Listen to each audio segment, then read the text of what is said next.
Happy birthday to you. Happy birthday to you. Happy birthday to you my dear little sister. ফার্স্টেই তোমাকে wish করে নিলাম, এরপরে তো তোমাকে যা করলাম তো করলাম, এটা ভিডিওতে আপনারা সবাই দেখতে পাচ্ছেন। আমার ছোট বোনের জন্মদিন ছিল, এই জন্য তাকে রং দিয়ে, আটা দিয়ে, ময়দা দিয়ে একদম ভূত সাজিয়ে ফেলেছি।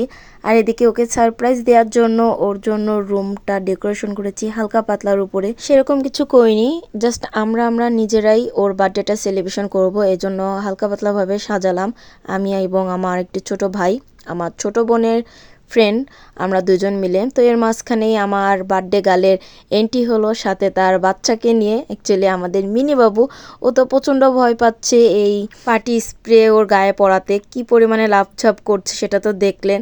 তো এবার বসে পড়লো দুইটা বার্থডে গার্ল একসাথে, দুইটা না অ্যাকচুয়ালি আমরা খুব তাড়াতাড়ি ভেরি সুন আমাদের মিনি বাবু, আমার বিড়ালেরও বার্থডে সেলিব্রেশন করব। তো এই হলো আমাদের হারামি শয়তান বান্দর ছোট বোনের ছোটোখাটো একটি বার্থডে সেলিব্রেশন। ওর বার্থডেতে ওকে সারপ্রাইজ দেওয়ার জন্য আমরা অনেক কিছু প্ল্যানিং করেছি, কিন্তু ও সব প্ল্যানিংটা নষ্ট করে দিয়েছে। এই জন্য ফার্স্টে ওকে বকা দিয়ে নিলাম, কারণ ওর জন্য যে আমরা সারপ্রাইজ প্ল্যানিং করেছি ও এটা আগেই টের পেয়ে গিয়েছে, কিন্তু তারপরও আমরা টের পাওয়া মাত্র আমরা সব প্ল্যানিং নতুন করে চেঞ্জ করে ওকে আবারও সারপ্রাইজ দেই। ওকে আমরা রং থেকে শুরু করে সব ধরনের সারপ্রাইজই দেই। তো দেখতে দেখতে আমার বাবা, মা এবং ছোট বোন তিনজনই বসে পড়েছে কেক কাটার জন্য। অলরেডি মোমবাতি ফু দিয়ে কেকও তারা কেটেছে এবং কেকও খাচ্ছে। তো এখানে একটি মজাদার বিষয় হলো আমার বাবা, আমার বড় বোন কারো বার্থডেতেই সে থাকে না, সে কেক কাটা একদমই পছন্দ করে না। কিন্তু আমার ছোট বোনের বেলায় একদমই অন্যরকম, উল্টাটা হয়ে গিয়েছে।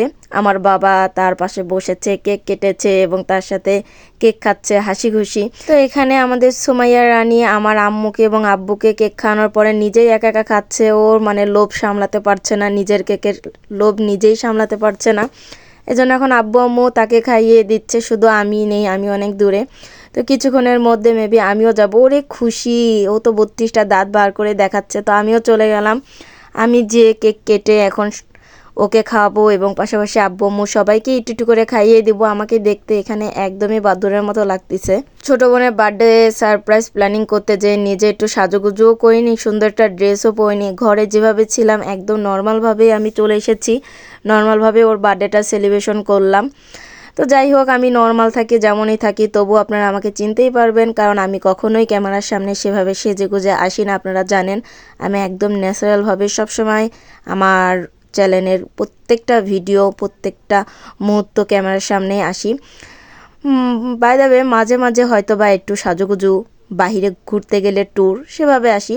তো এই হলো আমরা দুই বোন একটু ফটোশ্যুট করছি এবং একটু ভিডিও করছি। তো ফটোশ্যুট করার জন্য অ্যাকচুয়ালি এভাবে বসা। এরপরে ওকে আমি আশীর্বাদ করে দিলাম, তুমি অনেক বড় হও, দীর্ঘজীবী হও, অনেকগুলো বাচ্চা কাচ্চার মা হও। ও তো করি বাচ্চা কাচ্চা কীভাবে আসবে, ও তো বিয়েই করেনি, তার আগে সুন্দর একটা বর পেয়ে নাও, সেটাই চাই। সুন্দর একটা বর আশা করি তোমার জীবনে আসুক এবং আমাকে বড় বোন হিসাবে অনেক সম্মান করুক, ভালোবাসুক, এই আমার দোয়া। তো এরপরে ওকে ইচ্ছা মতো কেক মাখিয়ে ভরে দিলাম। তো এর মধ্যে ওর সোনামণিটা চিন্তা করছে, ও বাবা আমার আম্মুকে এত বেশি কেক দিয়ে তোমরা ভরে দিয়েছো। কোনো টেনশন নাই, আমার আম্মুর গালের সব কেক আমি মুছে দিচ্ছি। এই জন্য চেটে পুটে খেয়ে তার মামুনির গালের সব কেকগুলো মুছে ফেললো। এদিকে মামুনিও তো খুব হাসছে, তার বিড়াল ছানা তার কেকগুলো খেয়ে চেটে পুটে গালটা একদম পরিষ্কার করে ফেললো। এদিকে আবার ওর ফ্রেন্ড ওকে একটি সুন্দর গিফট উপহার করেছে, তো সেটাই খুলে দেখছে যে এর মধ্যে কি আছে, সারপ্রাইজ গিফট যেহেতু। আর এই পুরো প্ল্যানিংটাই করেছে তার বেস্ট ফ্রেন্ড, তার ফ্রেন্ডের উপলক্ষে তার সাথে আমি নিজেও ওকে হেল্প করেছি, সব মিলাই দুজন মিলে আজকে এই সুন্দর ওর বার্থডে সেলিব্রেশনটা করলাম। তো কেমন লেগেছে আপনারা সবাই কমেন্টে জানাবেন। সবাইকে বাই বাই, আল্লাহ হাফেজ।